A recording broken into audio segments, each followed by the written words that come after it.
Hey guys, this is Ostro and I'm back with a new video. Today I am gonna make a video on my theories on Fazbear Frights number 6, just like I did with the last book, the 5th Fazbear Frights. So without further ado, let's get straight into it. So I'm gonna start off with the first story, Blackbird. Well, simply, Blackbird represents nightmare. This story confirms, I think, that Nightmare is possessed by a bite victim, and that he won't stop haunting Michael until his older brother forgives him.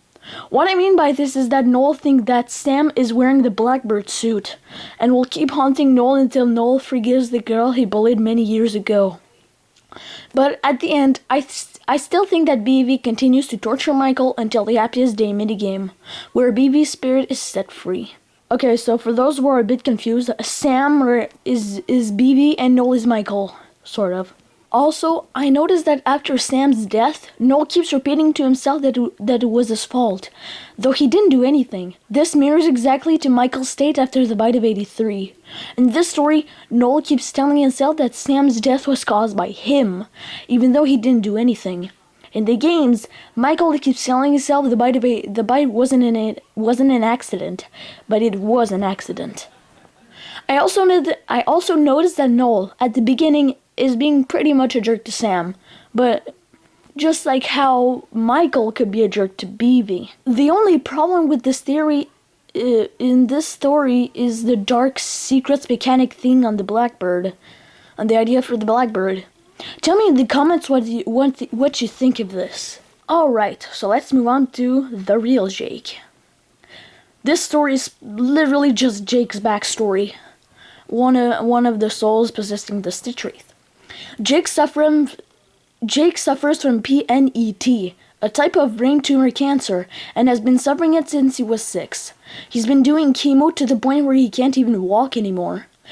I think this is a parallel to BV's brain injuries after the bite of 83.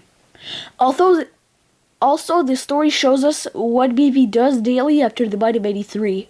It also says that it has been 3 years since Jake had that brain tumor. It may mean that BV died only 3 years later, after the bite. The doll, Simon, is the Stitch Wraith's face. The details were drawn by Margie, as mentioned in this story. This story also shows us the fabricator of the Fazbear plush, William Afton, just like how Evan, Jake's dad, built Simon, the doll. Also, sometime in the story, Jake goes out with his friend, Brandon. This could mirror exactly what happens in FNAF 4, when BV goes out on a walk. Though I doubt the minigame was after the bite. At least it's connection, you know. When Evan died, Simon was still in the closet. But when Jake dies, Simon isn't in the closet anymore. Which, I think, means that Jake's spirit had taken the doll for the Stitch Wraith's face / mask. Though I'm not so sure how Jake put the mask on the Stitch Wraith's face. Sometime in the story, it mentions Jake's uncle, Michael, where Margie and Evan call him a cyborg with bad programming. Does that mean that the Micbot theory is back?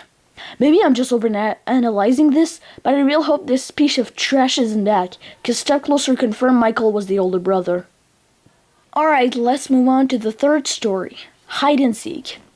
In this story, Toby has a lot of hatred and probably agony at his brother, Connor, for being first place in every single arcade game at Freddy Fazbear's Pizza and Games. One day, at the end of his shift, he tries to beat the Shadow Bonnie at the game and cheats by doing something. I don't know what it was, I can't remember.